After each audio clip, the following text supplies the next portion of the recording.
सत श्री अकाल। मैं हाँ जसवीर ते टीवी पंजाब के प्रोग्राम पंजाब नाउ च तुहाडा स्वागत है।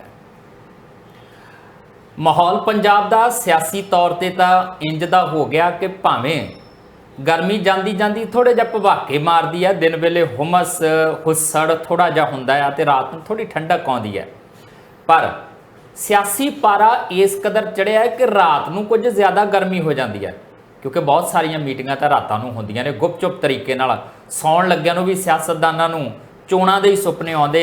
जिहड़ा थोड़ा जिहा पावर च हैगा आ उहनूं इह सुपना आउंदा ऐतकी फेर आपां अगे, ते जिहनूं किते कोई खदशा उहनूं इस करके नींद नहीं आउंदी कि किते जह जांदी ना हो जावे इस वार। हुण इस सब दे दरम्यान अकाली दल ते भाजपा मुड़ गलवक्कड़ी पाउण दी तैयारी तां करदे किते किते नज़र आउंदे आ, पर इंज लगदा है कि पहले आप दे विच गड्डी ना कढ लैण। पर कंसूआं आ रहीआं ने कि कुल मिला के गठजोड़ दीआं तैयारियां हो सकदियां। जिस तरीके की प्रैपरेशन जिहड़ी है वो कीती गई है अकाली दल दे वल्लों, जिस तरीके नाल हलका इंचार्ज लाए गए और कुछ थावां ते इस तरीके नाल स्थितियां नजिठण की कोशिश की गई है कि लगे कि जे भड़के किते गंढ धुप हुंदी है तो सानू वो नाम वापस लेने कोई बहुती दिक्कत ना आवे। इस सब दे विच सुखबीर बादल दा खुद नूं किते ना खड़े रखना और चोण ना लड़न दा फैसला करना, कुछ इदां दे इशारे उन्हां वल्लों दित्ते गए। इहदे की मायने ने आपां इहदा भी जिक्र करांगे। जिक्र इस गल दा भी करना है कि भगवंत मान होरां दे एक मंत्री दी शामत आउंदी लग रही है, कैबिनेट तो बाहर कढ़िया जाएगा। ये अगला नंबर है, ना तो एक टारू चक ने ना ये कुलदीप सिंह धालीवाल ने। ये एक होर नाम निकल के सामने आ रहा कि हुण उहदे उत्ते भी गाज डिगेगी। मान साहब जिहड़ियां भभकियां दिंदे आ कि कदे कहंदे मैं बसां दीआं बॉडियां वाला मामला खोल लेना, कदी कोई मामला ते कदी कोई मामला, इदां दीआं भभकियां उन्हां ने जमीनां दे मामले 'च भी दित्तियां सीगीआं कि असीं परचे करांगे, चर्चे करांगे, खर्चे होणगे। उस मामले 'च कुछ होया या कल्ले सिर्फ ऐलान बन के रह जाणगीआं चीज़ां इत्थे भी? क्योंकि राजा वड़िंग मोरे कहंदा करवा लो जांच, मैं किहड़ा डरदा हां। ਇਹਦੇ ਤੋਂ ਇਲਾਵਾ ਜ਼ਿਕਰ ਇਸ ਗੱਲ ਦਾ ਵੀ ਕਰਨਾ ਕਿ ਭਾਰਤੀ ਜਨਤਾ ਪਾਰਟੀ ਦੀ ਟੱਕਰ 'ਚ ਇੱਕ ਹੋਰ ਨਵੀਂ ਪਾਰਟੀ ਬਣ ਗਈ ਹੈ। ਇਹ ਪਾਰਟੀ ਬਣੀ ਕਿੱਥੋਂ ਆ? ਆਰਐਸਐਸ ਦਾ ਇੱਕ ਧੜਾ ਟੁੱਟਦਾ ਆ, ਉਹ ਧੜਾ ਟੁੱਟ ਕੇ ਵੱਖਰੀ ਪਾਰਟੀ ਬਣਾਉਂਦਾ ਆ ਤੇ ਉਹ ਕਹਿੰਦਾ ਆ ਕਿ ਭਾਜਪਾ ਦਾ ਹੁਣ ਹੋ ਗਿਆ ਕਾਂਗਰਸੀਕਰਨ। ਇਹ ਤੋਂ ਨਹੀਂ ਆ ਸਾਨੂੰ ਉਮੀਦਾਂ, ਇਸ ਕਰਕੇ ਆਪਣੀ ਵਿਚਾਰਧਾਰਾ ਵਾਲੀ ਪਾਰਟੀ ਬਣਾਵਾਂਗੇ। आरएसएस ਦੇ ਵਿੱਚ ਟੁੱਟ ਭੱਜ मध्य प्रदेश 'ਚ पार्टी बन रही है। ये टुट भज का मतलब की है?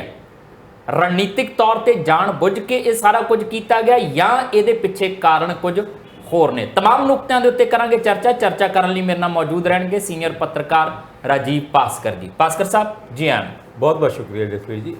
पासकर साहब शुरुआत फिर आप सुखबीर बादल, सुनील जाखड़, भारतीय जनता पार्टी, अकाली दल इन्हां तो कर लेने आ।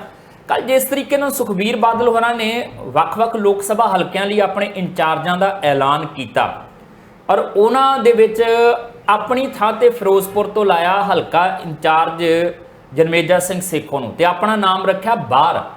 घट्टो घट्ट उहदे विचों एक इशारा तो देता। एक तो कारण यह भी हो सकता कि प्रधान इंचार्ज लगता किदां दा लगूगा, वो ठीक नहीं लगता, पर इत्थे तो प्रधानमंत्री इंचार्ज लग जाते राजस्थान के चोण लड़ाउण लई। ये कोई वड्डी गल भी नहीं सी, पर इसका मतलब ये मान लीए कि चोण नहीं लड़ रहे। तो दूजी गल इशारा आ भाजपा लई कि छेती छेती कर लो जे कुछ करना है, नहीं तो आ देखो साडियां तैयारियां पूरियां। हले बहुत जल्दी कहना होएगा इस सारे मामले दे विच, कारण कि हालांकि फिरोजपुर तो सिटिंग एमपी ने सुखबीर सिंह बादल और फिरोजपुर तो जरमेजा सिंह सेखों उन्हां नूं लाना, यह अपने आप इंडीकेट करता है कि प्रधानगी की कुर्सी के उत्ते होने वाले हमलों तो सुखबीर सिंह बादल डरे हुए हैं। जे अपने आप नूं उत्थे दा कैंडीडेट ऐलान के उत्थे दा इंचार्ज बनाते हैं तो फिर सूबे का इंचार्ज कौन ने? वही ने। और बेसिकली यह इंडीकेशन जाना भी नहीं सी सही तरीके नाल जे खुद नूं ही इंचार्ज बना लेंदे।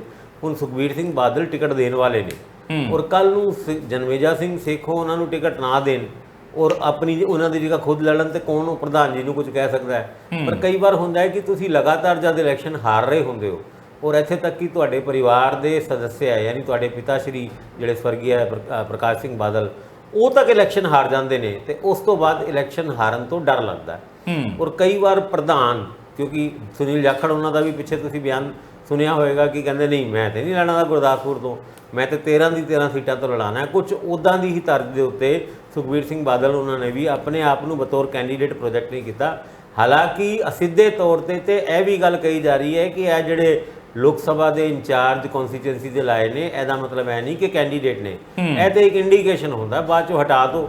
ਹੁਣ ਅਗਰ ਜੇ ਬੀਜੇਪੀ ਨਾਲ ਸਮਝੌਤਾ ਹੋਣਾ ਹੈ ਜਾਂ ਬੀਐਸਪੀ ਦੇ ਨਾਲ ਸਮਝੌਤਾ ਹੋਣਾ, ਹੁਣ ਹੁਸ਼ਿਆਰਪੁਰ ਕੌਂਸਟੀਚੁਐਂਸੀ ਦੇ ਵਿੱਚ ਕੋਈ ਨਹੀਂ ਲਾਇਆ ਇਹਨਾਂ ਨੇ ਇੰਚਾਰਜ। ਨਹੀਂ, ਉਹ ਲਾਤਾ ਲਾਲੀ ਬਾਜਵਾ ਹੋਰਾਂ ਨੂੰ, ਲਾਲੀ ਬਾਜਵਾ ਲਾਇਆ, ਪਰ ਉਹ ਸੀਟ ਬੀਐਸਪੀ ਦੇ ਖਾਤੇ ਜਾ ਸਕਦੀ ਹੈ, ਇਹਦੀ ਗੱਲ ਵੀ ਹੈਗੀ ਹੈ।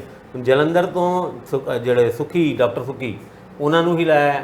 ਇਟ ਮੀਨਸ ਤੈਅ ਮੰਨਿਆ ਜਾ ਰਿਹਾ ਹੈ ਕਿ ਵੀ ਉਹ ਹੁਣ ਪਵਨ ਕੁਮਾਰ ਟੀਨੂ ਉਹਨਾਂ ਦਾ ਕੀ ਹੋਏਗਾ ਕਿ ਪਵਨ ਕੁਮਾਰ ਟੀਨੂ ਉਹਨਾਂ ਦਾ ਬਾਈ ਇਲੈਕਸ਼ਨ ਦੀ ਤਰਜ਼ ਦੇ ਉੱਤੇ ਲੋਕ ਸਭਾ ਚੋਣਾਂ ਦੇ ਵਿੱਚ ਜਲੰਧਰ ਦੀ ਸੀਟ ਦੇ ਉੱਤੇ ਕੋਈ ਹੱਕ ਨਹੀਂ ਹੈਗਾ।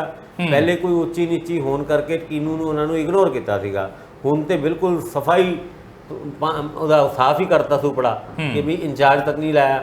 ਉਹਨਾਂ ਸਾਰੀ ਗੱਲਾਂ ਦੇ ਵਿੱਚ ਇਹ ਜਿਹੜੀ ਅਕਾਲੀ ਦਲ ਦੀ ਸਟ੍ਰੈਟਜੀ ਹੈ ਉਹਦੇ ਰਾਹੀਂ ਇੱਕ ਦਬਾਅ ਦੀ ਰਣਨੀਤੀ ਨੂੰ ਵੀ ਦੇਖਣਾ ਚਾਹੀਦਾ। ਹੁਣ ਤਾਂ ਆਪ ਨੂੰ ਵੀ ਲੋੜ ਨਹੀਂ ਆ ਟੀਨੂ ਦੀ ਲੋਕ ਸਭਾ ਦੇ ਵਿੱਚ।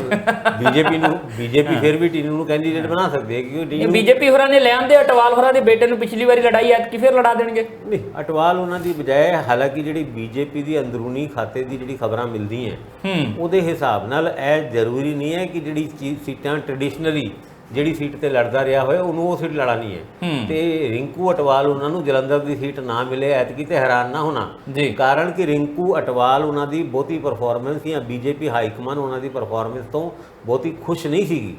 ਔਰ ਜਿਸ ਤਰੀਕੇ ਨਾਲ ਇੱਥੇ ਦੀ ਕਮਾਨ ਸੰਭਾਲਣ ਵਾਲੇ ਬੀਜੇਪੀ ਦੇ ਲੀਡਰ ਉਹਨਾਂ ਨੂੰ ਵੀ ਕਾਫੀ ਝਾੜ ਪਈ ਹੈ, ਇੱਦਾਂ ਦੀ ਕੰਸੋਸ ਸਾਨੂੰ ਲੱਗੀ ਅੰਦਰ ਖਾਤਿਓਂ।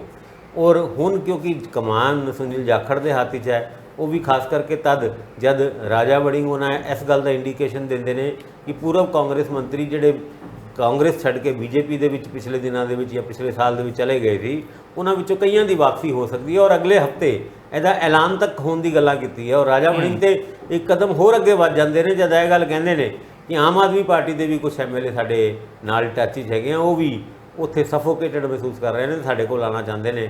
ਇਹ ਗੱਲ ਵਾਧੂ ਕਹੀ ਗਈ ਜਾਂ ਫਿਰ ਜਾਣਬੁੱਝ ਕੇ ਕਹੀ ਗਈ ਇਹ ਸਾਨੂੰ ਨਹੀਂ ਪਤਾ, ਪਰ ਰਾਜਾ ਵੜਿੰਗ ਉਹਨਾਂ ਦੇ ਉੱਤੇ ਵੀ ਹੁਣ ਪਿਛਲੇ ਦਿਨਾਂ ਦੇ ਵਿੱਚ ਮੁੱਖ ਮੰਤਰੀ ਨੇ ਸੂਈ ਰੱਖਤੀ ਸੀ ਜਦ ਬੱਸਾਂ ਦੀ ਬੋਡੀਆਂ ਦੀ ਗੱਲ ਇੱਕ ਵਾਰ ਦੁਬਾਰਾ ਕਰਤੀ ਸੀ। ਹੁਣ ਇਹਨਾਂ ਗੱਲਾਂ ਦੇ ਵਿੱਚ ਵੱਖ-ਵੱਖ ਪੋਲੀਟੀਕਲ ਪਾਰਟੀ ਆਪਣੇ ਪੋਸੀਬਲ ਅਲਾਈਅੰਸ ਨੂੰ ਧਿਆਨ ਦੇ ਵਿੱਚ ਰੱਖਦੇ ਹੋਏ ਇੱਕ ਲੀਡਰ ਨੂੰ ਪਾਰਟਿਕੂਲਰ ਕੌਂਸਟੀਚੁਐਂਸੀ ਦੇ ਵਿੱਚ ਗਰੂਮਿੰਗ ਕਰਨਾ ਚਾਹੁੰਦੀ ਹੈ ਤਾਂ ਕਿ ਕੱਲ ਨੂੰ ਕੈਂਡੀਡੇਟ ਐਲਾਨ ਕਰਨਾ ਵੀ ਪਏ ਤੇ ਇੱਕ ਆਪਸ਼ਨ ਤੇ ਸਾਡੇ ਕੋਲ ਹੈਗੀ ਹੈ, ਜਿਹੜੀ ਦੂਜੀ ਆਪਸ਼ਨਸ ਆਉਣਗੀਆਂ ਜਿਹਦੇ ਵਿੱਚੋਂ ਭਾਰੂ ਆਪਸ਼ਨਸ ਹੋਏਗੀ ਉਹਨੂੰ ਆਪਾਂ ਅਡਾਪਟ ਕਰ ਲਵਾਂਗੇ। ਇਹ ਅਕਾਲੀ ਦਲ ਦੀ ਰਣਨੀਤੀ ਤੇ ਹੋ ਸਕਦੀ ਹੈ, ਬੀਜੇਪੀ ਵੀ ਇਸ ਕਵਾਇਦ ਦੇ ਵਿੱਚ ਆਲਰੇਡੀ ਲੱਗੀ ਹੋਈ ਹੈ। ਸਭ ਕਿਉਂਕਿ ਬੀਜੇਪੀ ਲਈ ਬਹੁਤ ਜ਼ਰੂਰੀ, ਬੀਜੇਪੀ ਇਸ ਵੇਲੇ ਇੱਕ ਸੀਟ ਦਾ ਬੜਾ ਧਿਆਨ ਰੱਖ ਰਹੀ ਆ।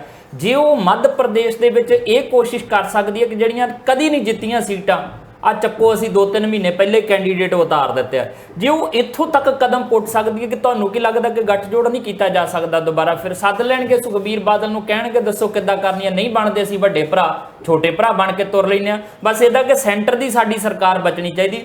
ਮੋਦੀ ਸਾਹਿਬ ਸੈਂਟਰ ਦੀ ਸਰਕਾਰ ਬਚਾਉਣ ਦੇ ਲਈ ਕੁਝ ਵੀ ਕਰ ਸਕਦੇ। ਦੇਖੋ, ਜਿੱਥੇ ਤੱਕ ਸੁਖਬੀਰ ਸਿੰਘ ਬਾਦਲ ਦੀ ਗੱਲ ਹੈਗੀ ਹੈ, ਭਾਵੇਂ ਅਲੱਗ-ਅਲੱਗ ਇਲੈਕਸ਼ਨ ਲੜਨ, ਜੇ ਸੁਖਬੀਰ ਬਾਦਲ ਉਹਨਾਂ ਦਾ ਅਕਾਲੀ ਦਲ ਕੁਝ ਸੀਟਾਂ ਜਿੱਤ ਵੀ ਜਾਂਦਾ ਹੈ ਤੇ ਆਉਣ ਵਾਲੇ ਟਾਈਮ ਵਿੱਚ ਜੇ ਭਾਜਪਾ ਨੂੰ ਲੋੜ ਪੈਂਦੀ ਹੈ ਤੇ ਭਾਜਪਾ ਦੇ ਵਿੱਚ ਅਕਾਲੀ ਦਲ ਦੇ ਸ਼ਾਮਿਲ ਹੋਣ ਦੇ ਵਿੱਚ ਕੋਈ ਹਿੱਚ ਨਹੀਂ ਹੈ, ਕਿਉਂਕਿ ਇੰਡੀਆ ਨੂੰ ਸਪੋਰਟ ਕਰਨ ਵਾਸਤੇ ਤੇ ਸ਼ਾਇਦ ਅਕਾਲੀ ਦਲ ਕੋਈ ਕਿੰਤੂ ਪਰੰਤੂ ਕਰ ਸਕਦਾ ਹੈ। ਕਿਉਂਕਿ ਸਵਾਲ ਤਾਂ ਇਹੀ ਹੈ ਨਾ, ਜਿੱਤਣ ਦਾ ਹੀ ਤਾਂ ਸਵਾਲ ਹੈ। ਜੇ ਵੱਖਰੇ ਵੱਖਰੇ ਹੋ ਕੇ ਚੋਣ ਲੜਦੇ, ਜਿੱਤਣ ਦਾ ਹੀ ਤਾਂ ਸਵਾਲ ਹੈ ਸਾਰਾ। ਐਦਾਂ ਨਾ ਕਹੋ ਤੁਸੀਂ, ਸੁਖਬੀਰ ਸਿੰਘ ਬਾਦਲ ਬਹੁਤ ਵੱਡੇ ਲੀਡਰ ਨੇ, ਕਦੀ ਉਹਨਾਂ ਦੀ ਪੰਜਾਬ ਦੇ ਵਿੱਚ ਤੂਤੀ ਬੋਲਦੀ ਸੀ, ਅੱਜ ਤੁਸੀਂ ਉਹਨਾਂ ਦੇ ਜਿੱਤਣ ਤੇ ਲੜਨ ਤੇ ਸਵਾਲ ਖੜੇ ਕਦੀ ਸ਼ਬਦ ਨਾ ਲਾਉਂਦੇ ਤਾਂ ਫਿਰ ਜ਼ਿਆਦਾ ਬਿਹਤਰ ਨਹੀਂ ਹੋਣਾ ਸੀਗਾ। ਨਹੀਂ, ਹਜੇ 10 ਸਾਲ ਵੀ ਨਹੀਂ ਹੋਏ ਜਦ ਸੁਖਬੀਰ ਸਿੰਘ ਬਾਦਲ ਉਹਨਾਂ ਦੀ ਗੁੱਡੀ ਪੰਜਾਬ ਦੇ ਵਿੱਚ ਬਿਲਕੁਲ ਤਾਂ ਸਾਰੇ ਜਦੋਂ 25 ਸਾਲ ਰਾਜ ਕਰਨ ਦੀ ਗੱਲ ਕਰਦੇ 10 ਸਾਲ ਤੇ ਕੀਤਾ ਅਗਲੇ ਨੇ। ਹੋਰ ਦੱਸੋ ਕਿਹੜੀ ਪੋਲੀਟੀਕਲ ਪਾਰਟੀ ਹੈ ਜਿਹਨੇ 10 ਸਾਲ ਰਾਜ ਕੀਤਾ ਹੋਏ? ਲਗਾਤਾਰ ਤੁਸੀਂ ਸੁਖਬੀਰ ਸਿੰਘ ਬਾਦਲ ਉਹਨਾਂ ਨੂੰ ਐਦਾਂ ਨਾ ਕਰੋ ਅੰਡਰਮਾਈਨ। ਠੀਕ ਹੈ, ਬੰਦਾ ਥੋੜਾ ਜਿਹਾ ਮੈਂ ਤਾਂ ਕਹਿੰਦਾ ਸਗੋਂ ਕਦੇ ਨਾ ਲਾਓ ਤੁਸੀਂ। ਉਹ ਕਹਿੰਦੇ ਤੂਤੀ ਅੱਜ ਵੀ ਬੋਲਦੀ ਹੈ, ਮੈਂ ਤਾਂ ਇਹ ਕਹਿ ਰਿਹਾ ਕਦੇ ਨਾ ਲਾਓ ਤੁਸੀਂ। ਪਰ ਤੂਤੀ ਕਦੇ ਬੋਲਦੀ ਸੀ ਕਿਆ? ਤੂਤੀ ਬੋਲਦੀ ਤੇ ਹੈਗੀ ਹੈ, ਪਰ ਤੂਤੀ ਵਿੱਚੋਂ ਕੋਈ ਬਹੁਤੀ ਆਵਾਜ਼ ਨਹੀਂ ਨਿਕਲਦੀ। ਉਹ ਆਵਾਜ਼ ਨਾ ਨਿਕਲਣ ਦਾ ਹੀ ਕਾਰਨ ਹੈ ਕਿ ਬੀਜੇਪੀ ਦੇ ਨਾਲ ਅਲਾਈਅੰਸ ਭਾਵੇਂ ਦਿਲੋਂ ਸੁਖਬੀਰ ਸਿੰਘ ਬਾਦਲ ਹੋਣਾ ਚਾਹੁੰਦੇ ਹੋਣ, ਪਰ ਉਹਨਾਂ ਨੂੰ ਸਮਾਗਮਾਂ ਦੇ ਵਿੱਚ ਆਪਣੀ ਪਾਰਟੀ ਵਰਕਰਾਂ ਨੂੰ ਐਡਰੈਸ ਕਰਦੇ ਹੋਏ ਕਈ ਵਾਰ ਕਹਿਣਾ ਪਿਆ ਬਣਾਉਂਦੇ ਆ ਤੁਹਾਨੂੰ ਵੱਡੇ ਭਰਾ, ਕਹਿੰਦੇ ਵੱਡੇ ਭਰਾ ਬਣਨਾ। ਹੁਣ ਇੱਦਾਂ ਦੀ ਗੱਲਾਂ ਲੈ ਕੇ ਜਦ ਤੁਸੀਂ ਅੱਗੇ ਤੁਰੋਗੇ ਤੇ ਫਿਰ ਜਦ ਵਾਕਈ ਸ਼ੇਰ ਆ ਜਾਏਗਾ, ਯਾਨੀ ਅਲਾਈਅੰਸ ਦੀ ਗੱਲ ਤੁਰੇਗੀ, ਤੇ ਤਦ ਤੁਸੀਂ ਇਹਨਾਂ ਗੱਲਾਂ ਦਾ ਕੀ ਲੌਜਿਕ ਦਿਓਗੇ? ਖੈਰ ਇੱਦਾਂ ਦੀ ਗੱਲਾਂ ਦੇ ਉੱਤੇ ਨਾ ਤੇ ਅਲਾਈਅੰਸ ਬਣਦੇ ਹੁੰਦੇ ਨੇ ਨਾ ਟੁੱਟਦੇ ਹੁੰਦੇ ਨੇ।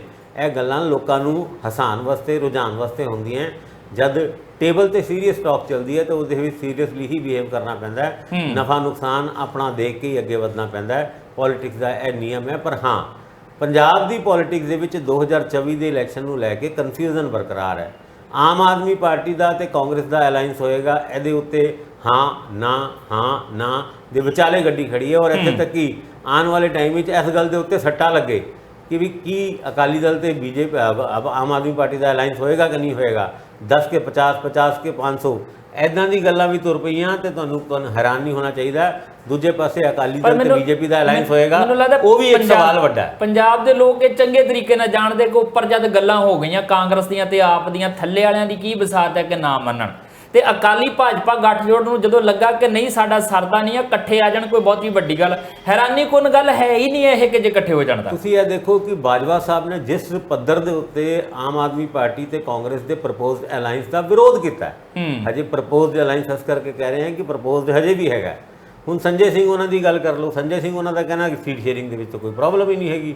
ਭਗਵੰਤ ਮਾਨ ਉਹਨਾਂ ਜੋ ਕਦੀ ਆਪਣੇ ਹੀ ਬੁੱਧਰਾਮ ਪ੍ਰਿੰਸੀਪਲ ਬੁੱਧਰਾਮ ਦੀ ਇੰਸਟਾਲੇਸ਼ਨ ਦੀ ਸੈਰਾਮਨੀ ਦੇ ਵਿੱਚ ਕਹਿੰਦੇ ਸੀਗੇ ਕਿ ਵੀ ਵੱਡੇ ਹਿੱਤਾਂ ਨੂੰ ਦੇਖਦੇ ਹੋਏ ਸਾਨੂੰ ਛੋਟੇ ਹਿੱਤਾਂ ਨੂੰ ਤਿਆਗ ਦੇਣਾ ਚਾਹੀਦਾ ਹੈ, ਯਾਨੀ ਸੈਕਰੀਫਾਈਸ ਵਾਸਤੇ ਤਿਆਰ ਰਹਿਣਾ ਚਾਹੀਦਾ ਹੈ। ਤੇ ਸਾਨੂੰ ਕਾਂਗਰਸ ਦੇ ਨਾਲ ਪੰਜਾਬ ਦੀ ਬਿਹਤਰੀ ਵਾਸਤੇ, ਦੇਸ਼ ਦੀ ਬਿਹਤਰੀ ਵਾਸਤੇ ਅਗਰ ਅਲਾਈਅੰਸ ਕਰਨਾ ਪਏ ਤਾਂ ਕਰ ਲੈਣਾ ਚਾਹੀਦਾ। ਹਰਪਾਲ ਚੀਮਾ ਉਹਨਾਂ ਨੇ ਤਾਂ ਇੱਕ ਕਦਮ ਅੱਗੇ ਜਾ ਕੇ ਅਨਾਉਂਸ ਤੱਕ ਕਰਤਾ ਕਿ ਵੀ ਸਾਡਾ ਤਕਰੀਬਨ ਅਲਾਈਅੰਸ ਹੋ ਗਿਆ। ਫਿਰ ਬਾਅਦ 'ਚੋਂ ਸੁਪਰੀਮੋ ਜੀ ਨੇ ਅਨਮੋਲ ਗਗਨ ਮਾਨ ਨੂੰ ਉਤਾਰਿਆ ਕਿ ਵੀ ਇਹ ਇੱਕ ਰਫੜ ਜਿਹਾ ਪਾ ਕੇ ਰੱਖੋ, ਕਿਉਂਕਿ ਕਾਂਗਰਸੀਆਂ ਨੇ ਜੇ ਰਫੜ ਪਾਇਆ ਤੇ ਉੱਤੇ ਸਾਡੀ ਬਾਰਗੇਨਿੰਗ ਪਾਵਰ ਕਮਜ਼ੋਰ ਹੁੰਦੀ ਹੈ। ਇਸ ਕਰਕੇ ਇਹ ਕਨਫਿਊਜ਼ਨ ਕਈ ਵਾਰ ਪੋਲੀਟੀਕਲ ਪਾਰਟੀਆਂ ਦੀ ਰਣਨੀਤੀ ਦਾ ਵੀ ਹਿੱਸਾ ਹੁੰਦਾ ਹੈ ਕਿ ਕਨਫਿਊਜ਼ਨ ਤੁਸੀਂ ਕਹੋ ਸਿਰੇ ਤੋਂ ਹੀ ਨਹੀਂ ਕਰਨਾ, ਬਾਅਦ 'ਚੋਂ ਤਰਲੋ ਮੱਛੀ ਹੋ ਕੇ ਕੋਈ ਸਾਡੇ ਨਾਲ ਅਲਾਈਅੰਸ ਕਰਨਾ ਚਾਹੇਗਾ ਤੇ ਆਪਾਂ ਦੇਖਾਂਗੇ ਉਹਦੇ ਵਿੱਚ ਸੀਟਾਂ ਦੀ ਵੰਡ ਨੂੰ ਲੈ ਕੇ ਜਿਹੜਾ ਫਾਰਮੂਲਾ ਤਿਆਰ ਹੋਣਾ ਹੈ ਉਹਦੇ ਵਿੱਚ ਆਪਣੀ ਲੱਤ ਉੱਤੇ ਕਿੱਦਾਂ ਹੋਏ।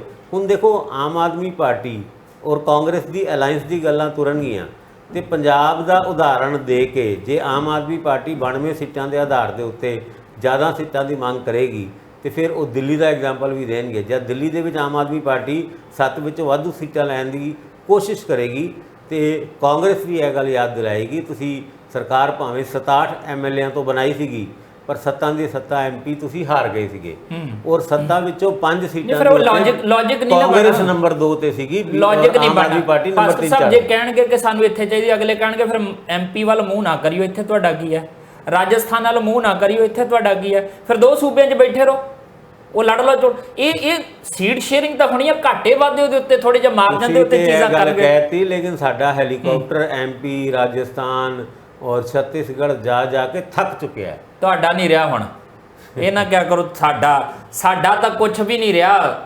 ਇਹ ਹੈਲੀਕਾਪਟਰ ਵੀ ਇਹਨਾਂ ਪੋਲੀਟੀਕਲ ਪਾਰਟੀਆਂ ਦੇ ਹੁੰਦੇ ਤੇ ਸੁਪਰੀਮੋ ਜਿਹੜੇ ਹੁੰਦੇ ਆ ਉਹਨਾਂ ਦੇ ਹੁੰਦੇ ਆ ਤੇ ਬਾਕੀ ਸਾਰਾ ਕੁਝ ਵੀ ਇਹਨਾਂ ਦਾ ਹੁੰਦਾ। ਸਾਡਾ ਤਾਂ ਸਿਰਫ ਇਹੀ ਹੁੰਦਾ, ਇੱਕ ਦਿਨ ਆਉਂਦਾ ਸਾਲ ਦੇ ਵਿੱਚ ਜਿੱਦਣ ਅਸੀਂ ਵੋਟ ਪੋਲ ਕਰਦੇ ਹਾਂ, ਉਦੋਂ ਬਾਅਦ ਸਾਡਾ ਕੁਝ ਰਹਿੰਦਾ ਹੀ ਨਹੀਂ। ਅਸੀਂ ਤਾਂ ਮੁੜ ਕੇ ਕਹਿੰਦੇ ਵੀ ਭਾਈ ਦੇ ਦਿਓ ਕੁਝ, ਆਹ ਕਰ ਦਿਓ। ਅਸੀਂ ਤਾਂ ਫਿਰ ਇਹ ਕਰਨ ਜੋਗੇ ਰਹਿ ਜਾਂਦੇ।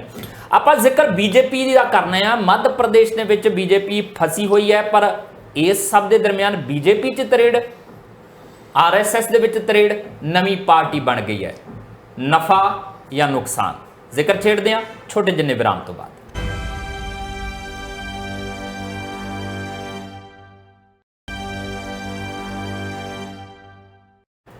ब्रेक तो बाद ਤੁਹਾਡਾ ਸਵਾਗਤ ਹੈ। ਆਰਐਸਐਸ ਦੇ ਪ੍ਰਚਾਰਕ ਅਬੇ ਜੈਨ 2-3 ਬੰਦੇ ਉਹਨਾਂ ਨੇ ਹੋਰ ਆਪਣੇ ਨਾਲ ਜੋੜਿਆ, ਆਰਐਸਐਸ ਦਾ ਹੀ ਹੈ। ਮੱਧ ਪ੍ਰਦੇਸ਼ ਦੇ ਵਿੱਚ ਨਵੀਂ ਪਾਰਟੀ ਦਾ ਐਲਾਨ ਕਰ ਦਿੱਤਾ ਆ, ਜਨਹਿਤ ਪਾਰਟੀ। ਬਸ ਮੋਰੇ ਭਾਰਤੀ ਲਾ ਲੈਂਦੇ ਤਾਂ ਬੀਜੇਪੀ ਬਣ ਜਾਣੀ ਸੀ ਦੂਜੀ। ਬੀਜੇਪੀ ਭਾਰਤੀ ਜਨਹਿਤ ਪਾਰਟੀ, ਉਹ ਭਾਰਤੀ ਜਨਤਾ ਪਾਰਟੀ ਹੈ। ਕਹਿੰਦੇ ਜੀ ਬੀਜੇਪੀ ਦਾ ਕਾਂਗਰਸੀਕਰਨ ਹੋ ਗਿਆ, ਵਿਚਾਰਧਾਰਕ ਤੌਰ ਤੇ ਚੀਜ਼ਾਂ ਠੀਕ ਨਹੀਂ ਹੈ। ਭਾਸਕਰ ਸਾਹਿਬ, ਵੈਸੇ ਇਹ ਤਾਂ ਕਿੰਨੀ ਵਾਰੀ ਗੱਲ ਕੀਤੀ ਜਾ ਚੁੱਕੀ ਹੈ ਕਿ ਬੀਜੇਪੀ ਦਾ ਹੁਣ ਕਾਂਗਰਸੀਕਰਨ ਹੋ ਚੁੱਕਾ। ਸਾਰੀ ਕਾਂਗਰਸ ਤਾਂ ਚੱਕ ਕੇ ਅੱਧੋ ਵੱਧ ਤਾਂ ਉਹ ਲੈ ਗਏ ਆ ਬੀਜੇਪੀ ਵਾਲੇ ਆਪਣੇ ਨਾਲ। ਇਹਨਾਂ ਦੇ ਤਾਂ ਮੁੱਖ ਮੰਤਰੀ ਕਾਂਗਰਸੀ ਹੈਗੇ ਆ। ਤੇ ਹੁਣ ਜਿਹੜੀ ਮੱਧ ਪ੍ਰਦੇਸ਼ 'ਚ ਇਹ ਨਵੀਂ ਪਾਰਟੀ ਬਣਾ ਦਿੱਤੀ ਗਈ ਹੈ, ਇਹ ਪਾਰਟੀ ਦਾ ਤੁਹਾਨੂੰ ਲੱਗਦਾ ਬੀਜੇਪੀ ਨੂੰ ਕੋਈ ਨੁਕਸਾਨ ਹੋ ਸਕਦਾ ਜੇ ਆਰਐਸਐਸ ਦੇ ਵਿੱਚੋਂ ਬੰਦੇ ਉੱਠ ਕੇ ਬੀਜੇਪੀ ਦਾ ਵਿਰੋਧ ਕਰ ਰਹੇ ਆ? ਤੇ ਇਹਦਾ ਮਤਲਬ ਮੰਨ ਲਿਆ ਜਾਵੇ ਕਿ ਆਰਐਸਐਸ ਦੇ ਵਿੱਚ ਵੀ ਬੀਜੇਪੀ ਨੂੰ ਲੈ ਕੇ ਹੁਣ ਅਨਰੈਸਟ ਦੀ ਪੋਜੀਸ਼ਨ ਹੈਗੀ ਆ। ਦੇਖੋ ਆਰਐਸਐਸ ਔਰ ਬੀਜੇਪੀ, ਭਾਵੇਂ ਆਰਐਸਐਸ ਨੂੰ ਬੀਜੇਪੀ ਦੀ ਮਾਂ ਕਿਹਾ ਜਾਂਦਾ ਹੈ, ਯਾਨੀ ਜਨਨੀ ਬੀਜੇਪੀ ਦੀ ਆਰਐਸਐਸ ਹੈ। ਪਹਿਲੇ ਜਨਸੰਘ ਹੁੰਦੀ ਸੀਗੀ, ਤਦ ਵੀ ਹਾਲਾਤ ਇਦਾਂ ਦੇ ਸੀਗੇ। ਪਰ ਇਹ ਇੱਕ ਤਰੀਕੇ ਨਾਲ ਜੇ ਤੁਸੀਂ ਆਰਐਸਐਸ ਵਾਲਿਆਂ ਨੂੰ ਪੁੱਛੋ, ਕਹਿੰਦੇ ਬੀਜੇਪੀ ਸਾਡੀ ਪਾਰਟੀ ਥੋੜੀ ਨਾ, ਸਾਡਾ ਤਾਂ ਕੋਈ ਨਾਤਾ ਹੀ ਨਹੀਂ ਇਹਨਾਂ ਨਾਲ। ਔਰ ਕਈ ਵਾਰ ਮਾਂ ਪੁੱਤਰ ਨੂੰ ਡਿਸਓਨ ਕਰ ਦਿੰਦੀ ਹੈ। ਔਰ ਖਾਸ ਕਰਕੇ ਜਦ ਕਿਸੇ ਪੋਲੀਟੀਕਲ ਪਾਰਟੀ ਦੇ ਉੱਤੇ ਕੁਝ ਖਾਸ ਲੋਕਾਂ ਦਾ ਹੱਕ ਜਾਂ ਹਕੂਕ ਚੱਲੇ ਤੇ ਫਿਰ ਆਰਐਸਐਸ ਉਤੋਂ ਦੂਰੀਆਂ ਬਣਾ ਲੈਂਦੀ ਹੈ। ਪਰ ਆ ਜਿਹੜੀ ਤੁਸੀਂ ਮੱਧ ਪ੍ਰਦੇਸ਼ ਦੀ ਘਟਨਾ ਦੱਸੀ ਹੈ, ਜਿਹਦੇ ਵਿੱਚ ਭਾਰਤੀ ਜਨਹਿਤ ਪਾਰਟੀ ਇੱਕ ਫਾਰਮਰ ਆਰਐਸਐਸ ਦੇ ਪ੍ਰਚਾਰਕ ਨੇ ਬਣਾਈ ਹੈ, ਉਹਦੇ ਵਿੱਚ ਕਈ ਵਾਰ ਡਾਇਰੈਕਟ ਤੇ ਇਨਡਾਇਰੈਕਟ ਪੋਲਿਟਿਕਸ ਖੇਡੀ ਜਾਂਦੀ ਹੈ। ਨਾਰਮਲੀ ਆਰਐਸਐਸ ਦੇ ਜਿਹੜੇ ਪ੍ਰਚਾਰਕ ਹੁੰਦੇ ਨੇ, ਉਹਨਾਂ ਤੋਂ ਆਰਐਸਐਸ ਤੋਂ ਅਲੱਗ ਹੁੰਦੇ ਹੋਏ ਕਦੀ ਵੀ ਨਹੀਂ ਦੇਖਿਆ। ਔਰ ਬਿਨਾਂ ਆਰਐਸਐਸ ਦੀ ਸਹਿਮਤੀ ਤੋਂ ਕੋਈ ਪ੍ਰਚਾਰਕ ਕੋਈ ਵੀ ਇਸ ਤਰੀਕੇ ਦਾ ਕੰਮ ਕਰੇ, ਇਹ ਵੀ ਹਜੇ ਤੱਕ ਇਨਐਕਸਪੀਰੀਅੰਸ ਯਾਨੀ ਐਕਸਪੀਰੀਅੰਸ ਦੇ ਵਿੱਚ ਨਹੀਂ ਦੇਖਿਆ। ਮੱਧ ਪ੍ਰਦੇਸ਼ ਦੇ ਵਿੱਚ ਕੀ ਖਾਸ ਸਥਿਤੀ ਹੋਈ ਕਿ ਇਦਾਂ ਦੀ ਜਿਹੜੀ ਐਕਟੀਵਿਟੀ ਉੱਥੇ ਹੋਈ?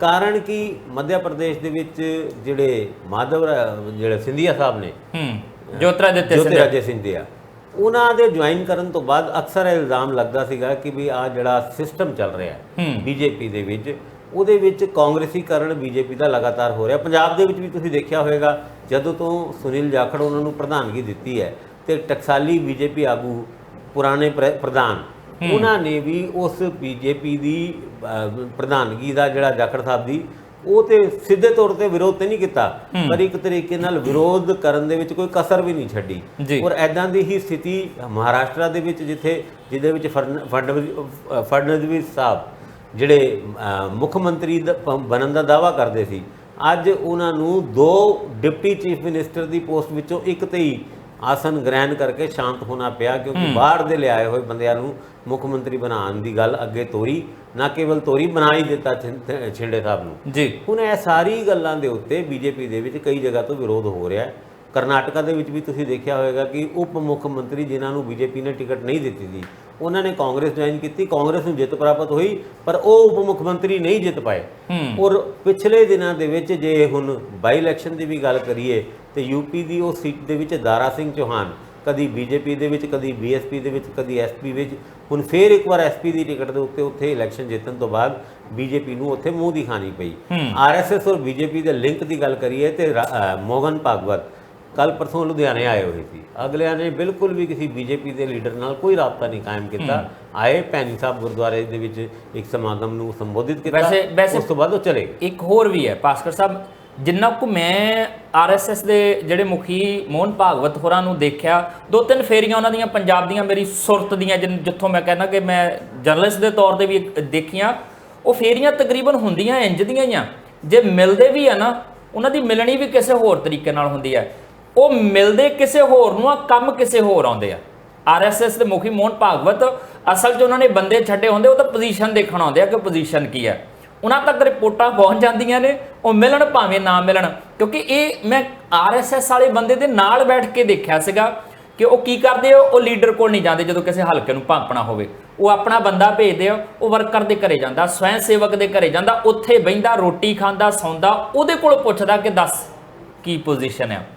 ਉਹ ਅਸਲ ਦੇ ਵਿੱਚ ਪਤਾ ਲਾਉਂਦੇ ਆ ਕਿ ਕਿਹੜੇ ਪਾਸੇ ਉਹ ਮਿਲਣ ਭਾਵੇਂ ਨਾ ਮਿਲਣ, ਨਿਸ਼ਾਨੇ ਉਹਨਾਂ ਦੇ ਟਿਕਾਣੇ ਤੇ ਹੁੰਦੇ। ਪਰ ਮੈਨੂੰ ਲੱਗਦਾ ਕਿ ਇੱਥੇ ਇੱਕ ਚੀਜ਼ ਇਹ ਤਾਂ ਨਹੀਂ ਹੈ ਕਿ ਜਿਹੜੀ ਮੱਧ ਪ੍ਰਦੇਸ਼ 'ਚ ਪਾਰਟੀ ਬਣਾਈਆਂ, ਇਹ ਵੀ ਬੀਜੇਪੀ ਨੇ ਆਪ ਹੀ ਕ੍ਰੀਏਟ ਕੀਤੀ ਹੋਵੇ ਚੀਜ਼ ਕਿ ਐਂਟੀ ਇਨਕੰਬੈਂਸੀ ਦੀ ਵੋਟ ਜੇ ਕਿਤੇ ਜਾਣੀ ਵੀ ਆ, ਉਹ ਕਾਂਗਰਸ ਨੂੰ ਬੀਜੇਪੀ ਵਾਲੀ ਕੰਸੋਲੀਡੇਟ ਹੋਣ ਦੀ ਬਜਾਏ ਸਾਡੀ ਪਾਰਟੀ ਦੂਜੀ ਜਿਹੜੀ ਉਧਰ ਕੰਸੋਲੀਡੇਟ ਹੋ ਜਾਵੇ, ਉਹ ਡਿਵਾਈਡ ਹੋ ਜਾਵੇ, ਸਾਨੂੰ ਲਾਭ ਮਿਲ ਜਾਵੇ। ਕਿਉਂਕਿ ਇਹਦੇ ਵਿੱਚ ਇਹ ਵੀ ਕਿਹਾ ਜਾ ਰਿਹਾ ਕਿ ਪਿਛਲੀ ਵਾਰ ਵੀ ਬੀਜੇਪੀ ਦੀ ਵੋਟ ਕਾਂਗਰਸ ਨੂੰ ਗਈ, ਜਿਹਦਾ ਕਰਕੇ ਪਿਛਲੀ ਵਾਰੀ ਬੀਜੇਪੀ ਹਾਰੀ ਸੀ, ਉਹ ਤਾਂ ਸਰਕਾਰ ਭੰਨ ਤੋੜ ਕਰਕੇ ਬਣਾਈ।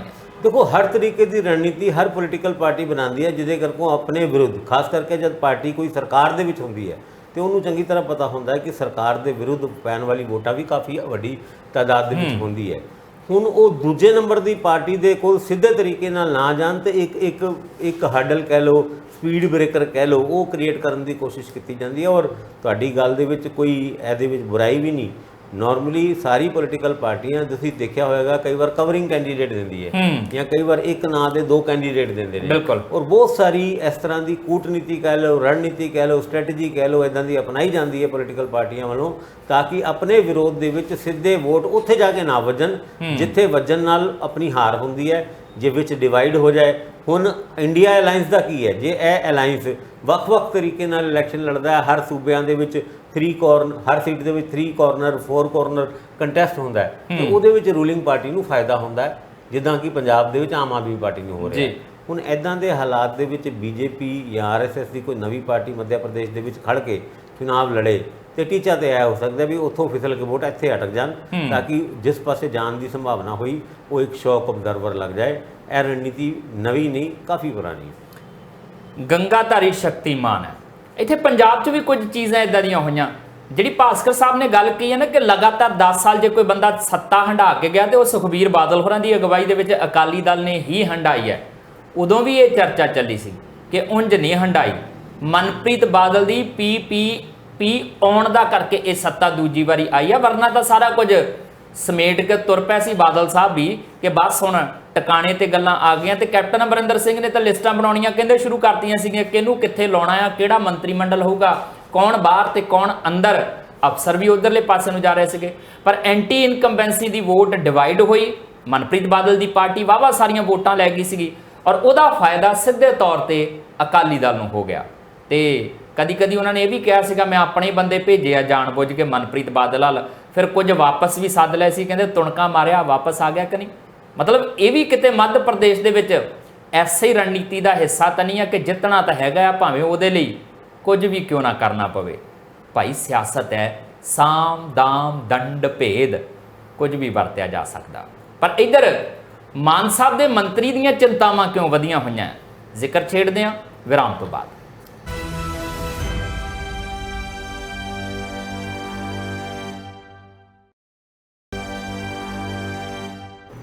ਬ੍ਰੇਕ ਤੋਂ ਬਾਅਦ ਤੁਹਾਡਾ ਸਵਾਗਤ ਹੈ। ਮੁੱਖ ਮੰਤਰੀ ਭਗਵੰਤ ਮਾਨ ਹੋਰਾਂ ਦੇ ਦਸਤਖਤ, ਲਾਲਜੀਤ ਭੁੱਲਰ ਹੋਰਾਂ ਦੇ ਦਸਤਖਤ, ਗੁਰਪ੍ਰੀਤ ਸਿੰਘ ਖਹਿਰਾ ਦੇ ਦਸਤਖਤ ਤੇ ਡੀਕੇ ਭੰਡਾਰੀ ਦੇ ਦਸਤਖਤ, ਇਹ 4 ਲੋਕਾਂ ਦੇ ਦਸਤਖਤਾਂ ਵਾਲਾ ਇੱਕ ਨੋਟਿੰਗਸ ਦਾ ਪੰਨਾ ਫਾਈਲ ਦਾ ਜਨਤਕ ਹੋ ਗਿਆ, ਰੌਲਾ ਪੈ ਗਿਆ। ਆ ਕੀ ਹੋਇਆ ਕਿ ਜਿਹੜੀ ਹਾਈ ਕੋਰਟ ਦੇ ਵਿੱਚ ਚਿੱਠੀ ਦੇ ਕੇ ਐਫੀਡੇਵਿਟ ਦੇ ਕੇ ਪੰਚਾਇਤਾਂ ਭੰਗ ਕਰਨ ਦਾ ਫੈਸਲਾ ਲੈਣਾ ਪਿਆ ਵਾਪਸ, ਯੂ ਟਰਨ। ਜ਼ਿਲ੍ਹਾ ਪ੍ਰੀਸ਼ਦ ਦੀਆਂ ਚੋਣਾਂ ਨੂੰ ਲੈ ਕੇ ਯੂ ਟਰਨ। ਤੇ ਆ ਜਿਹੜਾ ਪੰਚਾਇਤਾਂ ਵਾਲਾ ਮਾਮਲਾ ਫਸ ਗਿਆ ਕਸੂਤਾ। 2 ਅਫਸਰਾਂ ਦੇ ਉੱਤੇ IAS ਅਫਸਰਾਂ ਦੇ ਉੱਤੇ ਤਾਂ ਕਰ ਦਿੱਤੀ ਹੈ ਕਾਰਵਾਈ। ਉਹ ਕਹਿੰਦੇ ਜੀ ਡੀਕੇ ਤਿਵਾੜੀ ਵੀ ਸਸਪੈਂਡ ਤੇ ਗੁਰਪ੍ਰੀਤ ਸਿੰਘ ਖਹਿਰਾ ਵੀ ਸਸਪੈਂਡ। ਪਰ ਭਗਵੰਤ ਮਾਨ ਹੋਰੀ ਕਹਿੰਦੇ ਜੀ ਮੈਨੂੰ ਗੁੰਮਰਾਹ ਕੀਤਾ ਗਿਆ। ਤੇ ਜੇ ਉਹਨਾਂ ਨੂੰ ਗੁੰਮਰਾਹ ਕੀਤਾ ਗਿਆ ਫਿਰ ਕੀ ਮੰਤਰੀ ਨੂੰ ਵੀ ਗੁੰਮਰਾਹ ਕੀਤਾ ਗਿਆ। ਭਾਸਕਰ ਸਾਹਿਬ ਹੁਣ ਗੱਲ ਇੱਥੇ ਆਣ ਕੇ ਟਿਕ ਗਈ ਹੈ ਕਿ ਜੇ ਇਹਨਾਂ IAS ਅਫਸਰਾਂ ਨੂੰ ਸਸਪੈਂਡ ਕਰਨ ਦੀ ਕਾਰਵਾਈ ਕੀਤੀ ਜਾਂਦੀ ਹੈ ਤੇ ਇਹ ਕੇਂਦਰੀ ਗ੍ਰਹਿ ਮੰਤਰਾਲੇ ਕੋਲ ਚੀਜ਼ਾਂ ਜਾਣੀਆਂ ਨੇ, ਉੱਥੇ ਅਫਸਰਾਂ ਨੂੰ ਤਲਬ ਵੀ ਕੀਤਾ ਜਾਏਗਾ, ਅਫਸਰਾਂ ਦੇ ਕੋਲ ਸਫਾਈਆਂ ਵੀ ਮੰਗੀਆਂ ਜਾਣਗੀਆਂ। ਸਫਾਈਆਂ ਮੰਗੀਆਂ ਜਾਣਗੀਆਂ ਜੇ ਅਫਸਰ ਕਹਿੰਦੇ ਸਾਡਾ ਕੋਈ ਕਸੂਰ ਨਹੀਂ ਜੀ, ਕਸੂਰ ਤਾਂ ਉਹਨਾਂ ਦਾ ਆ। ਉਹਨਾਂ ਦੇ ਵਿੱਚ ਭਗਵੰਤ ਮਾਨ ਕਹਿੰਦੇ ਮੇਰੇ ਤਾਂ ਹੱਥ ਖੜੇ ਆ, ਤੇ ਫਿਰ ਕਸੂਰ ਕਿਹਦਾ ਹੋ ਗਿਆ? ਵਿੱਚ ਵਿਚਾਲੇ ਤਾਂ ਚਰਨਜੀਤ ਜਿਹੜੇ ਸਾਡੇ ਮੰਤਰੀ ਸਾਹਿਬ ਲਾਲਜੀਤ ਭੁੱਲਰ ਹੋਰੀ ਫਸਦੇ ਆ, ਤੇ ਫਿਰ ਇਹਦਾ ਮਤਲਬ ਹੈ ਭੁੱਲਰ ਸਾਹਿਬ ਦੇ ਉੱਤੇ ਤੋੜਾ ਝੜੇਗਾ ਇਸ ਸਾਰੇ ਦਾ। ਦੇਖੋ, ਜਿੱਥੇ ਤੱਕ ਗੱਲ ਉਸ ਪੰਚਾਇਤ ਦੇ ਇਲੈਕਸ਼ਨ ਜਾਂ ਭੰਗ ਕਰਨ ਦੇ ਨੋਟੀਫਿਕੇਸ਼ਨ ਦੀ ਹੋਏ, ਉਹਦੇ ਉੱਤੇ ਰੋਲਾ ਤਦ ਪੈ ਜਾਂਦਾ ਜਦ ਕੋਰਟਾਂ ਦੇ ਵਿੱਚੋਂ ਖਰੀ ਖੋਟੀ ਸੁਣਾਣੀ ਪੈਂਦੀ ਹੈ, ਸੁਣਨੀ ਪੈਂਦੀ ਹੈ ਸਰਕਾਰ ਦੇ ਵਕੀਲਾਂ ਨੂੰ। ਔਰ ਇਹ ਸਾਰੀ ਗੱਲ ਦੇ ਵਿੱਚ ਐਦਾਂ ਲੱਗਦਾ ਹੈ ਕਿ ਜਿੱਦਾਂ ਥਾਣੇ ਦੇ ਵਿੱਚ ਚੋਰੀ ਹੋਈ, ਚੋਰੀ SHO ਨੇ ਆਪ ਕੀਤੀ ਹੈ, ਔਰ ਬਾਅਦ ਚੋਂ ਉਹ ਚੋਰ ਲੱਭਦੇ ਫਿਰਦੇ ਨੇ ਵੀ ਚੋਰ ਕੌਣ ਹੈ। ਸਾਰੇ ਮੁਲਾਜ਼ਮਾਂ ਨੂੰ ਟਾਂਗੇ ਰੱਖ ਦਿੰਦੇ ਨੇ। ਪਤਾ ਤਾਂ ਹੈ ਕਿ ਚੋਰੀ ਕਿੰਨੇ ਕੀਤੀ, ਚੋਰੀ ਤੇ ਆਪਣੀ ਹੈ। ਮੁਨਸ਼ੀ ਨੇ ਨਿਸ਼ਾਨਦੇਹੀ ਕਰਵਾਈ। ਹੁਣ ਜਿਸ ਤਰੀਕੇ ਨਾਲ ਇਸ ਮੁੱਦੇ ਦੇ ਉੱਤੇ ਸਰਕਾਰ ਡਰਾਮੇ ਕਰ ਰਹੀ ਹੈ ਉਸ ਵਿਅਕਤੀ ਨੂੰ ਲੱਭਣ ਦੀ ਜਿਹਨੇ ਮਿਸਗਾਈਡ ਕੀਤਾ, ਤੁਸੀਂ ਇਹ ਦੇਖੋ ਕਿ ਮੁੱਖ ਮੰਤਰੀ ਸਾਹਿਬ, ਇਹ ਤੁਹਾਡੀ ਇੱਛਾ ਨਹੀਂ ਸੀ ਪੰਚਾਇਤਾਂ ਨੂੰ ਭੰਗ ਕਰਨਾ। ਹੁਣ ਤੁਸੀਂ ਇਹ ਦੇਖੋ ਖਹਿਰਾ ਸਾਹਿਬ ਤੇ ਡੀਕੇ ਤਿਵਾੜੀ ਜਿਨ੍ਹਾਂ ਨੂੰ ਸਸਪੈਂਡ ਕੀਤਾ ਹੈ, ਉਹਨਾਂ ਨੂੰ ਕੋਈ ਪੰਚਾਇਤਾਂ ਚੂੰਡੀਆਂ ਵੱਟਦੀ ਸੀਗੀ ਜਿਹੜਾ ਉਹਨਾਂ ਨੂੰ ਇਸ ਮਾਮਲੇ ਦੇ ਵਿੱਚ ਪੰਚਾਇਤ ਭੰਗ ਕਰਨ ਦਾ ਕੋਈ ਸ਼ੌਂਕ ਚੜਿਆ ਸੀ, ਜਾਂ ਤਿਵਾੜੀ ਸਾਹਿਬ ਨੇ ਜਾਂ ਖਹਿਰਾ ਸਾਹਿਬ ਨੇ ਕਿਸੇ ਸਰਪੰਚੀ ਦੇ ਇਲੈਕਸ਼ਨ ਲੜਨੇ ਸੀ। ਜੇ ਉਹਨਾਂ ਨੂੰ ਭੰਗ ਕਰਨ ਦਾ ਕੋਈ ਮੋਟਿਵ ਹੁੰਦਾ, ਇਹ ਤੇ ਸਰਕਾਰ ਦੀ ਇੱਛਾ ਨੂੰ ਹੀ ਅੱਗੇ ਤੋਰਦੇ ਹੋਏ ਅਗਲਿਆਂ ਨੇ, ਜਦ ਸਰਕਾਰ ਦੀ ਕੋਈ ਇੱਛਾ ਹੁੰਦੀ ਹੈ ਵੀ ਕਿੱਦਾਂ ਸਰਕਾਰ ਜੀ ਕਹਿੰਦੇ ਆ ਕਰ ਦਿਓ, ਤੇ ਫਿਰ ਅਫਸਰ ਤੇ ਉਸ ਦਿਸ਼ਾ ਵੱਲ ਮੋੜੀ ਜਾਂਦੇ ਨੇ, ਭਾਵੇਂ ਕੁਝ ਗੁੰਮਿਆ ਹੋਏ ਜਾਂ ਨਹੀਂ, ਉਹ ਫਿਰ ਵੀ ਲੱਭਣ ਦੇ ਵਾਸਤੇ ਚਲੇ ਜਾਂਦੇ ਨੇ। ਇਹ ਹਾਲਾਤ ਅਫਸਰਾਂ ਦੇ ਹੁੰਦੇ ਨੇ। ਔਰ ਐਸੇ ਹੀ ਕਵਾਇਦ ਦੇ ਵਿੱਚ ਉਹ ਵਿਚਾਰੇ ਅਫਸਰਾਂ ਨੇ ਤੇਜ਼ੀ ਦਿਖਾਈ, ਕਿਉਂਕਿ ਬਿਗ ਬੌਸ ਚਾਹੁੰਦੇ ਆ ਕਿ ਇਸ ਮੁੱਦੇ ਨੂੰ ਇੱਦਾਂ ਡੀਲ ਕੀਤਾ ਜਾਏ।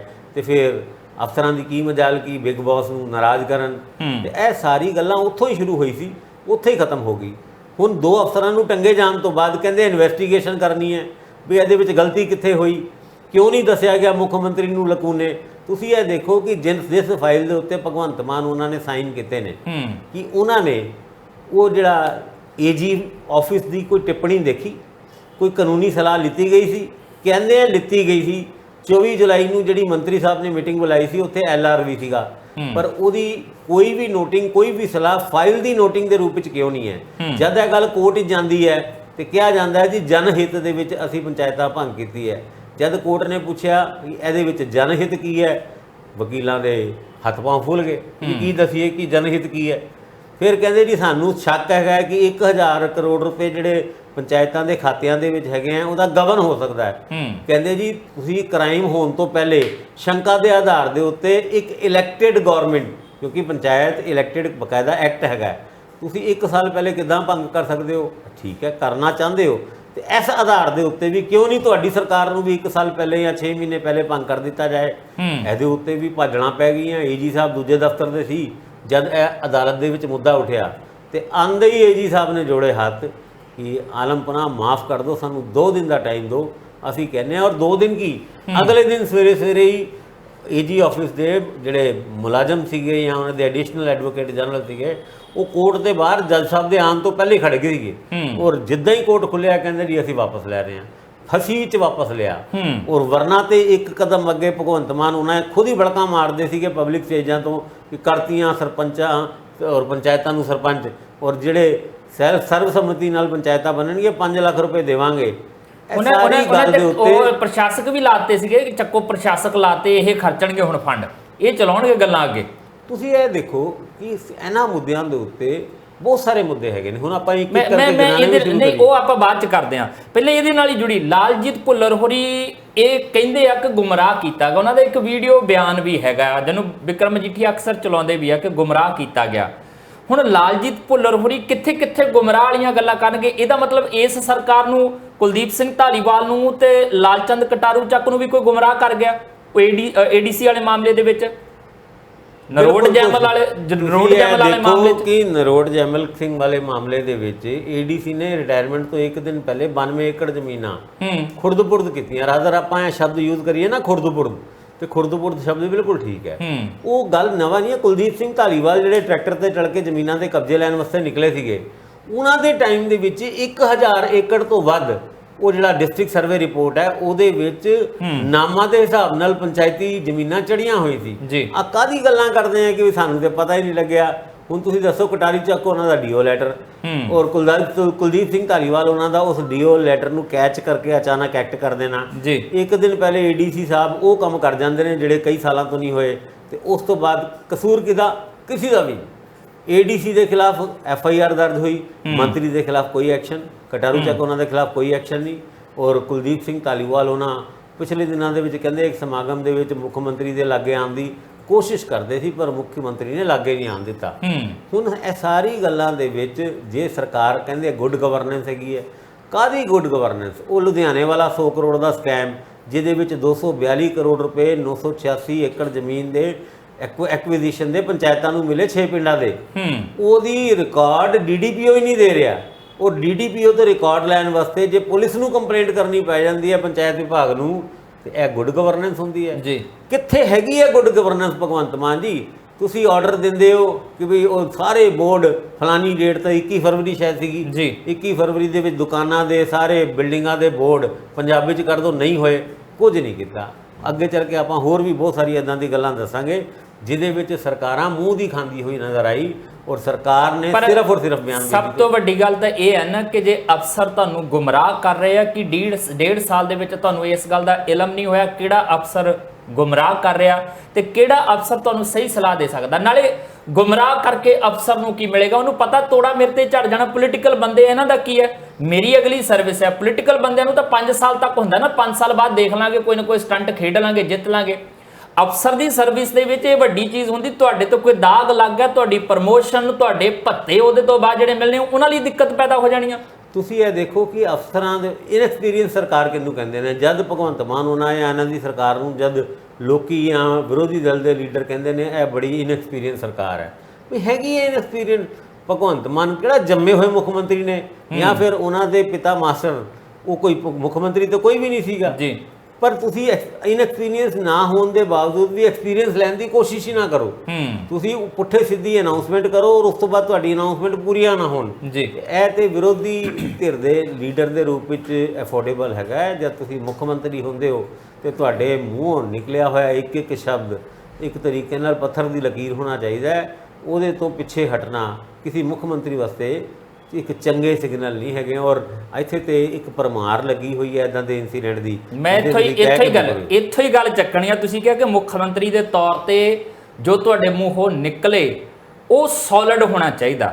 ਹੁਣ ਮੁੱਖ ਮੰਤਰੀ ਭਗਵੰਤ ਮਾਨ ਹੋਰਾਂ ਦੇ ਮੂੰਹੋਂ ਜਲੰਧਰ ਦੇ ਵਿੱਚ ਇਹ ਵੀ ਨਿਕਲਿਆ, ਜ਼ਿਕਰ ਉਹਨਾਂ ਨੇ ਬੱਸਾਂ ਦੀਆਂ ਬਾਡੀਆਂ ਦਾ ਕੀਤਾ ਜਿਹੜੀਆਂ ਰਾਜਸਥਾਨ ਤੋਂ ਬਣਾਈਆਂ।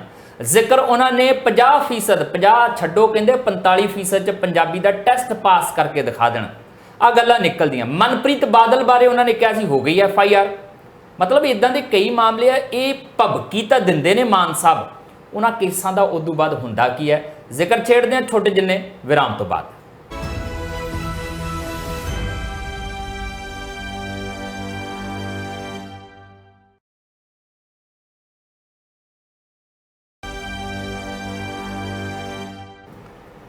ਸਿਆਣੇ ਕਹਿੰਦੇ ਨੇ ਕਿ ਸਹਿਜ ਪਕੇ ਸੋ ਮਿੱਠਾ ਹੋਏ। ਤੇ ਕਦੀ ਕਦੀ ਬਹੁਤ ਵੱਡੇ ਤੇ ਬਹੁਤ ਜ਼ਿਆਦਾ ਐਲਾਨ ਅਸੀਂ ਕਰ ਦਿੰਨੇ ਆ, ਕਮਿਟਮੈਂਟਸ ਜ਼ਿਆਦਾ ਕਰ ਦਿੰਨੇ ਆ ਤੇ ਉਹ ਫਿਰ ਕਮਿਟਮੈਂਟਸ ਬੰਦਾ ਆ ਹੁੰਦੀਆਂ ਪੂਰੀਆਂ ਹੁੰਦੀਆਂ ਨੇ। ਸਾਰਾ ਕੁਝ ਤਾਂ ਪੂਰਾ ਕੀਤਾ ਨਹੀਂ ਜਾ ਸਕਦਾ। ਨਾਲੇ ਵੈਸੇ ਵੀ ਜਿਹੜੇ ਹਾਲਾਤ ਸਾਡੇ ਸੂਬੇ ਦੇ ਹੋਏ ਆ, ਸਾਰੀਆਂ ਮੁਸ਼ਕਲਾਂ ਇੱਕਦਮ ਇਹਦੀਆਂ ਹੱਲ ਹੋਣੀਆਂ ਵੀ ਨਹੀਂ ਆ, ਲੰਬਾ ਸਮਾਂ ਲੱਗਣਾ ਆ। ਵੱਡੇ ਤਗੜੇ ਕ੍ਰਾਂਤੀਕਾਰੀ ਫੈਸਲੇ ਲੈਣੇ ਪੈਣੇ ਆ ਤਾਂ ਜਾ ਕੇ ਗੱਲ ਬਣਨੀ ਆ। ਤੇ ਮੁੱਖ ਮੰਤਰੀ ਭਗਵੰਤ ਮਾਨ ਹੋਰੀ ਲਗਾਤਾਰ ਕਈ ਇਦਾਂ ਦੇ ਐਲਾਨ ਕਰ ਚੁੱਕੇ, ਜਿਹੜੇ ਐਲਾਨ ਤਾਂ ਕ੍ਰਾਂਤੀਕਾਰੀ ਹੈ ਪਰ ਉਹਨਾਂ ਦਾ ਅਸਰ ਕੀ ਹੋਇਆ। ਜ਼ਮੀਨਾਂ ਦੇ ਕਬਜ਼ੇ ਛਡਵਾਉਣ ਲਈ ਕਹਿੰਦੇ ਪਰਚੇ ਚਰਚੇ ਤੇ ਖਰਚੇ ਹੋਣਗੇ, ਛੱਡ ਦਿਓ ਅਲਟੀਮੇਟਮ 3 ਵਾਰੀ ਦੇਤਾ, ਗੱਲ ਸਿਰੇ ਬੰਨੇ ਨਹੀਂ ਲੱਗੀ। ਉਹ ਫਿਰ ਉੱਥੇ ਦੀ ਉੱਥੇ ਖੜੀ ਹੋਈ ਹੈ। ਬੱਸਾਂ ਦੀਆਂ ਬੋਡੀਆਂ ਨੂੰ ਲੈ ਕੇ ਜਲੰਧਰ ਦੇ ਵਿੱਚ ਭਗਵੰਤ ਮਾਨ ਹੋਰੀ ਰਾਜਾ ਵੜਿੰਗ ਨੂੰ ਚਿਤਾਰ ਜਾਂਦੇ ਆ। ਅੱਗੇ ਰਾਜਾ ਵੜਿੰਗ ਹੋਰੀ ਕਹਿੰਦੇ ਕਰ ਲਓ ਜਾਂਚ, ਆਨਲਾਈਨ ਟੈਂਡਰ ਹੋਇਆ ਸਾਰੇ ਲੀਗਲ ਤਰੀਕੇ ਨਾਲ। ਦੇਖ ਲਓ ਕਹਿੰਦੇ ਇਕੱਲਾ ਪੰਜਾਬ ਥੋੜੀ, ਦੇਸ਼ ਦੇ ਕਈ ਸੂਬੇ ਜਿਹੜੇ ਰਾਜਸਥਾਨ ਦੇ ਵਿੱਚੋਂ ਬੱਸਾਂ ਦੀਆਂ ਬੋਡੀਆਂ ਬਣਵਾਉਂਦੇ, ਕਰਵਾ ਲਓ ਜਾਂਚ। ਇੱਕ ਨਹੀਂ ਆ, ਕਈ ਮਾਮਲੇ ਆਪਾਂ ਭਾਸਕਰ ਸਾਹਿਬ ਤੋਂ ਹੀ ਜਾਣਦੇ ਆ। ਭਾਸਕਰ ਸਾਹਿਬ ਜਦੋਂ ਐਲਾਨ ਕਰਕੇ ਇਹ ਚੀਜ਼ਾਂ ਨਹੀਂ ਹੁੰਦੀਆਂ ਨੇ ਨਾ, ਲੱਗਦਾ ਕਿ ਇਹਦਾ ਵੀ ਇੰਪੈਕਟ ਪੈਂਦਾ ਹੈ ਮੁੱਖ ਮੰਤਰੀ ਜਿਹੜੇ ਵੀ ਹੋਣ ਉਹਨਾਂ ਦੇ ਕਿਰਦਾਰ ਦੇ ਉੱਤੇ, ਜਾਂ ਉਹਨਾਂ ਦੇ ਵਿਸ਼ਵਾਸ ਜਿਹੜਾ ਲੋਕਾਂ ਨੇ ਕਰਨਾ ਹੁੰਦਾ ਕਿ ਬੰਦੇ ਨੇ ਕਹਿਤਾ ਤੇ ਹੋ ਜਾਣਾ। ਮੁੱਖ ਮੰਤਰੀ ਦੀ ਕੀਤੀ ਹੋਈ ਗੱਲ ਪੱਥਰ ਦੀ ਲਕੀਰ ਹੁੰਦੀ ਹੈ। ਹੁਣੇ ਕਹਿ ਕੇ ਹਟਿਆ ਸੀ ਗੱਲ। ਤੁਸੀਂ ਇਹ ਦੇਖੋ ਕਿ ਸਾਡੇ ਮੁੱਖ ਮੰਤਰੀ ਭਗਵੰਤ ਮਾਨ ਹੋਣਾ ਇੱਕ ਨਹੀਂ ਘੱਟ ਤੋਂ ਘੱਟ 10 ਇੱਦਾਂ ਦੀ ਉਹਨਾਂ ਦੀ ਅਨਾਉਂਸਮੈਂਟ ਗਨਵਾ ਸਕਦੇ ਆ ਜਿਹਦੇ ਵਿੱਚ ਬਾਅਦ ਚੋਂ ਕੋਈ ਐਕਸ਼ਨ ਨਹੀਂ ਹੋਇਆ। ਆਪਾਂ ਸ਼ੁਰੂ ਹੋਣੇ ਆ ਭਗਤੂਪੁਰੇ ਦੀ ਉਸ ਜ਼ਮੀਨ ਦੇ ਉੱਤੇ ਜੀ, ਜਿਸ ਜ਼ਮੀਨ ਦੀ ਇਨਕੁਆਇਰੀ ਚੇਚੇ ਤੌਰ ਤੇ ਉਸ ਵਕਤ ਦੀ ਜਿਹੜੀ ਪ੍ਰਿੰਸੀਪਲ ਸੈਕਟਰੀ ਪੰਚਾਇਤ ਵਿਭਾਗ ਸੀਗੀ ਸੀਮਾ ਜੈਨ, ਉਹਨਾਂ ਨੇ ਕੀਤੀ ਸੀਗੀ। ਔਰ ਬਕਾਇਦਾ 2 ਅਫਸਰਾਂ ਨੂੰ ਤੇ ਇੱਕ ਪੂਰਵ ਮੰਤਰੀ ਨੂੰ ਜਿਹੜੇ ਤ੍ਰਿਪਤ ਰਾਜਿੰਦਰ ਬਾਜਵਾ ਉਹਨਾਂ ਨੂੰ ਦੋਸ਼ੀ ਵੀ ਕਰਾਰ ਦਿੱਤਾ। ਉਹ ਮੁੱਖ ਮੰਤਰੀ ਦੀ ਦਰਾਜ ਦੇ ਵਿੱਚ ਬਹੁਤ ਟਾਈਮ ਤੱਕ ਫਾਈਲ ਪਈ। ਇੱਕ ਤਰੀਕੇ ਨਾਲ ਤੁਹਾਨੂੰ ਵਿਰੋਧੀ ਧਿਰ ਦਾ ਇੱਕ ਮੰਤਰੀ ਪੂਰਵ ਮੰਤਰੀ ਫੜਿਆ ਜਾ ਚੁੱਕਿਆ ਹੋਏ, ਉਸ ਤੋਂ ਬਾਅਦ ਤੁਸੀਂ ਉਸ ਮੁੱਦੇ ਦੇ ਉੱਤੇ ਕੁਝ ਨਾ ਕਰੋ ਔਰ ਬਾਅਦ ਚੋਂ ਕੀ ਬਣਿਆ ਉਹਦਾ ਕੁਝ ਅੱਜ ਕੱਲ੍ਹ ਜ਼ਿਕਰ ਵੀ ਨਹੀਂ ਕਰਦਾ। ਇੱਥੇ ਕਿੱਥੇ ਹੈ ਸਰਕਾਰ।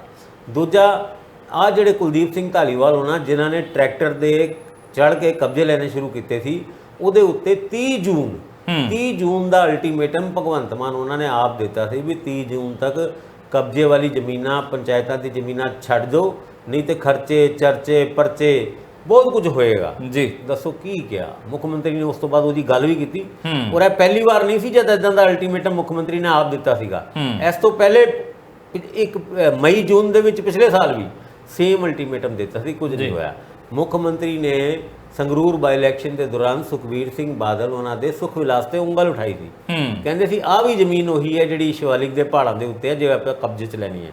ਕੁਝ ਹੋਇਆ? ਕੁਝ ਨਹੀਂ ਹੋਇਆ। ਹੁਣ ਉਸ ਤੋਂ ਇਲਾਵਾ ਉਹ ਜਿਹੜੀ ਖੈਰ ਉਹ ਤੇ ਅਣਗਿਣਤ ਵਾਰ ਅਸੀਂ ਕਈ ਵਾਰ ਕਹਿ ਵੀ ਚੁੱਕੇ ਹਾਂ BMW ਦਾ ਪਲਾਂਟ ਲੱਗੂਗਾ। ਹੁਣ ਜਿਹੜੀ ਪੰਚਾਇਤ ਦੀ ਨੋਟੀਫਿਕੇਸ਼ਨ ਦੀ ਵਾਪਸੀ ਨੂੰ ਲੈ ਕੇ ਜਿਹੜੀ ਇਨਕੁਆਇਰੀ ਆਰਡਰ ਕੀਤੀ ਹੈ, ਜੇ ਪਹਿਲੇ ਵੀ ਇਦਾਂ ਦੀ ਇਨਕੁਆਇਰੀ ਆਰਡਰ ਕਰ ਲਿੱਤੀ ਹੁੰਦੀ ਕਿ ਵੀ BMW ਦਾ ਜਿਹੜੀ ਸਟੇਟਮੈਂਟ ਸੀ ਮੇਰੇ ਤੋਂ ਕਿੰਨੇ ਦਵਾਈ ਵੀ ਮੈਂ ਤੇ ਚਲੋ ਹੋਸ਼ 'ਚ ਨਹੀਂ ਹੋਣਾ, ਲੇਕਿਨ ਕਿਹੜਾ ਅਫਸਰ ਸੀਗਾ ਜਿੰਨੇ ਮੈਨੂੰ ਇਹ ਸਟੇਟਮੈਂਟ ਦਵਾਈ ਜਾਂ ਟਵਿੱਟਰ ਦੇ ਹੈਂਡਲ ਨੂੰ ਭਗਵੰਤ ਮਾਨ ਉਹਨਾਂ ਖੁਦ ਨਹੀਂ ਟਾਈਪ ਕਰਕੇ ਮੈਸੇਜ ਭੇਜਦੇ, ਉਹਨਾਂ ਦੇ ਅਫਸਰ ਹੀ ਭੇਜਦੇ ਨੇ। ਅੱਜ ਤੱਕ ਕੋਈ ਅਫਸਰ ਟੰਗਿਆ?